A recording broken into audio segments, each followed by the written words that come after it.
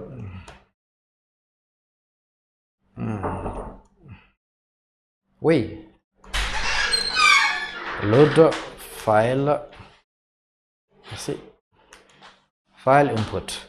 On va finir par déclarer, par récupérer la liste qui est liste en input, qui est PyCal.load file input. Alors, on a utilisé deux méthodes. La première, c'est dump, qui permet de transformer les données en des octets. La deuxième, c'est load. Ce sont deux méthodes de PyCal qui sont utilisées. La deuxième, c'est load, qui permet de récupérer les données PyCal, les données transformées, et qui va les remettre en des objets Python. Voilà, maintenant, on va tenter de lire alors ces données. Je vais les afficher. Print, on va mettre dict on input. Dict on input. Ensuite, je vais afficher le deuxième qui est dict2 input. Le troisième qui est notre liste. Ça sera liste on input. Voilà, liste on input. On va profiter en même temps pour afficher le type de ces données. Type, je vais mettre dict on pour voir effectivement que les données ont été bien converties. Type, ça sera dict2 input, dict on ici. Donc ici, type liste on input. J'ai donné des noms un peu bizarres là, mais n'en tenez pas compte parce que ce ne sont pas des variables. C'est pas un projet.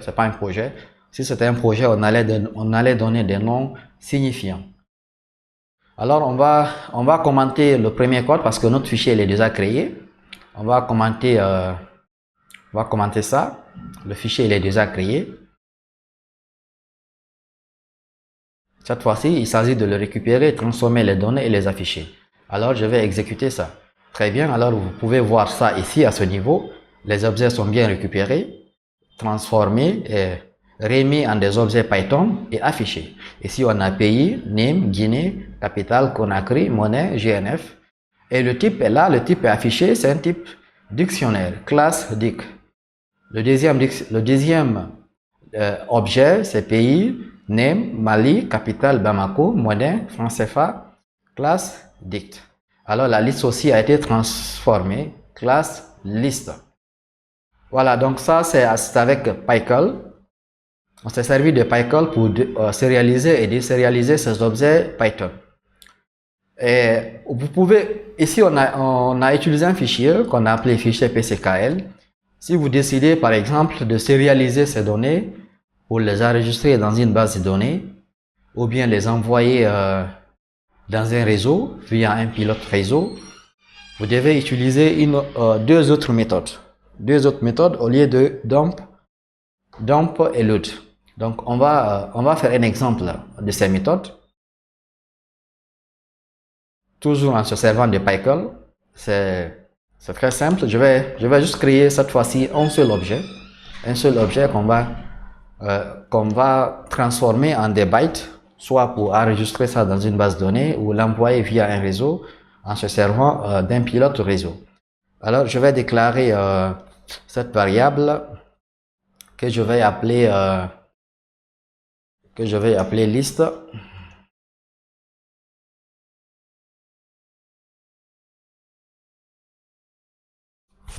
Cette variable que je vais appeler liste.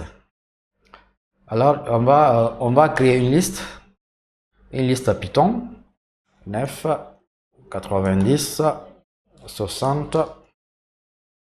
On va mettre ici des données. Je vais mettre J, U. Je vais mettre ici 0. Et là, je vais mettre 78. Alors, on a créé une liste. Ok, on a créé une liste.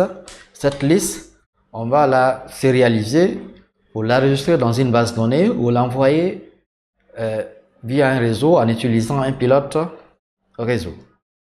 Pour ça, on va utiliser une méthode PyCall qui est dumps cette fois-ci avec S. Ok, et on va mettre la liste ici.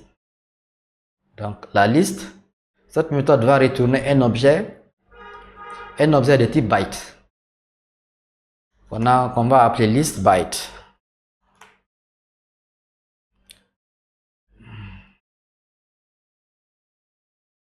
Alors, c'est cet objet-là qui va être enregistré dans notre base de données ou envoyé dans un réseau.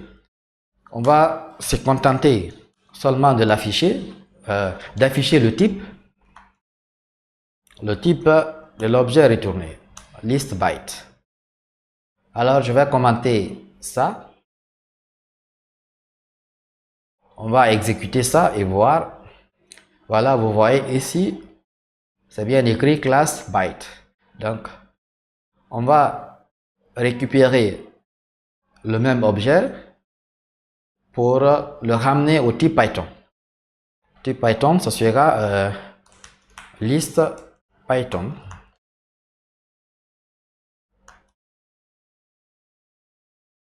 Python, on va mettre pycall.dumps, cette fois-ci avec S, list byte. Voilà, on va reconstituer notre objet Python. Je vais essayer de l'afficher. Print, on va d'abord afficher le type. Liste Python. Ensuite, si vous voulez, on va afficher la liste elle-même ensuite. Liste Python. Donc, on va exécuter ça et voir.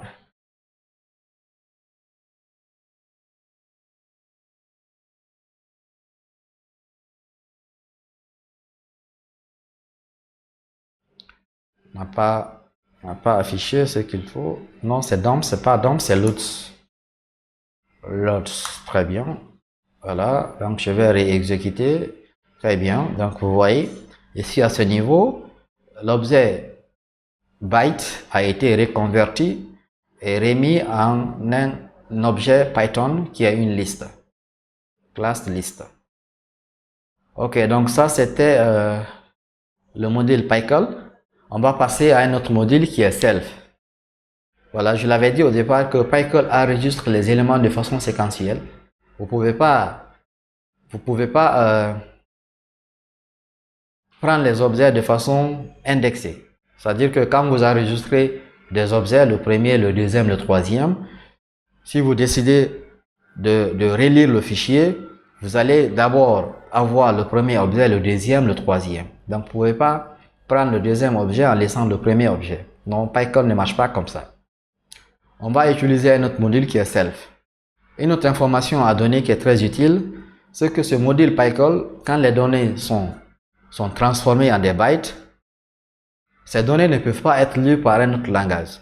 C'est-à-dire, vous ne pouvez pas vous servir d'un autre langage comme Java, comme le C et le C++, pour pouvoir désérialiser les mêmes données. Il faut utiliser Python avec le module PyCall pour pouvoir désérialiser les mêmes données. Et un autre fait, c'est que PyCall ne protège pas suffisamment les données ou ne cherche pas à savoir si les données sont bien construites ou pas. On va utiliser un autre module qui est self. Vous verrez ça. Pour commencer, je vais mettre tout ça en commentaire. Je vais déclarer importer notre module self.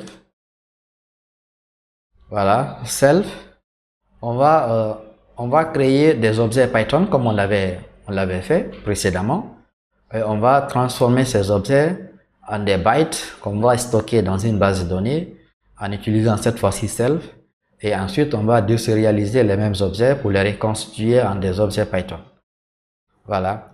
Donc, pour commencer, je vais utiliser ici les mêmes données. dictionnaire.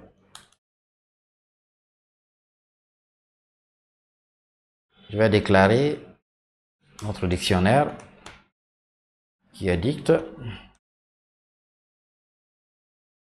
On va utiliser le deuxième dictionnaire à ce niveau.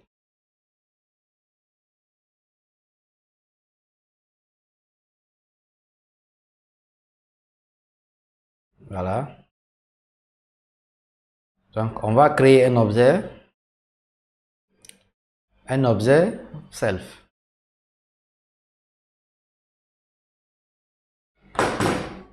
On va créer un objet self.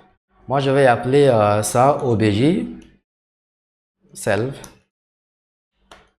qui est self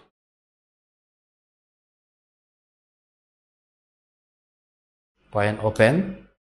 On va mettre un nom de fichier. Fichier, cette fois-ci, on va mettre self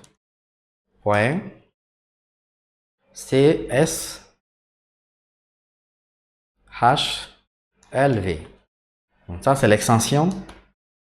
Il y a un paramètre qu'il faut utiliser qui est flag. Ce flag prend des valeurs. Quand je mets par exemple W, qu'est-ce que ça veut dire? D'abord, ce paramètre flag prend des valeurs telles que W, ou bien R, ou bien C, ou bien N. Ce paramètre, la valeur W signifie que le fichier sera ouvert en mode lecture-écriture, mais ça doit être un fichier existant. Le paramètre R est le mode lecture d'un fichier existant. La valeur C, c'est lecture-écriture d'un fichier existant, ou si le fichier n'existe pas, il va le créer. Et la valeur N, c'est la lecture-écriture d'un nouvel fichier. La valeur N va toujours créer un nouveau fichier et ensuite insérer les éléments. Donc ici, nous, on va utiliser la valeur C, puisque le fichier auparavant n'est pas encore créé, donc il va créer le fichier et ensuite mettre les objets dedans. On va mettre c'est obj self. Je te rappelle, s'il te plaît.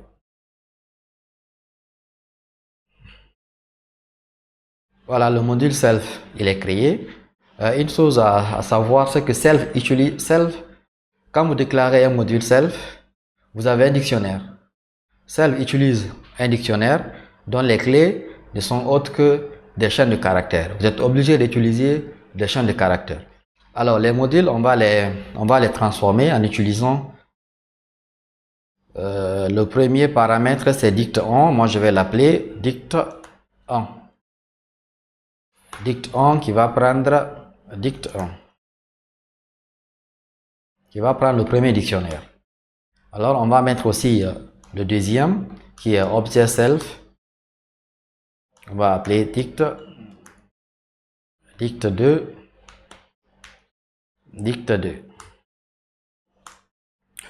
Si vous voulez, on peut se limiter avec ces deux objets. Je vais exécuter ce code. On va voir ce qui va se passer. Voilà, l'exécution a été effectuée. Je vais voir si le fichier a été créé. Le fichier a été créé avec une extension DB.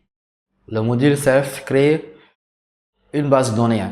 On va ouvrir ce fichier pour voir ce qu'il contient.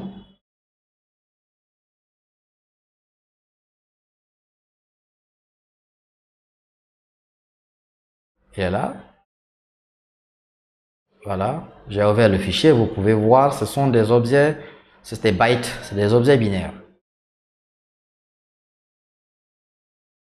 Je vais fermer le fichier et ce qu'on va faire, c'est on a oublié de fermer notre fichier. Si on l'oublie, Python peut le faire pour nous. Mais il est toujours bon de fermer le fichier self après l'avoir ouvert. Cette fois-ci, on va se créer, se connecter à notre objet self avec un autre mode pour pouvoir lire et reconvertir nos fichiers, nos données en des objets Python. Pour le faire, je vais toujours appeler le modèle obj self. Je vais l'ouvrir.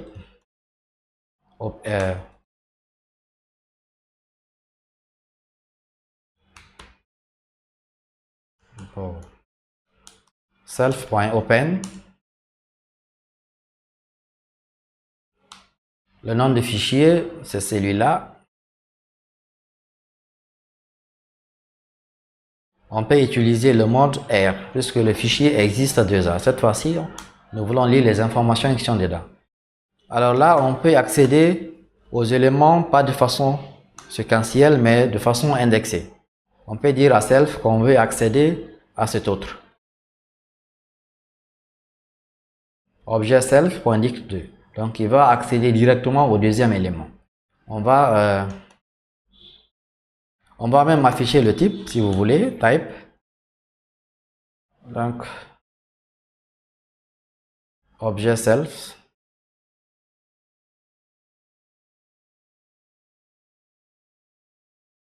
On va exécuter et voir ce qui va se passer. Voilà, vous voyez. Donc il a reconverti nos données en des objets, en l'objet Python, qui est un dictionnaire. Et la classe est là, classe dict.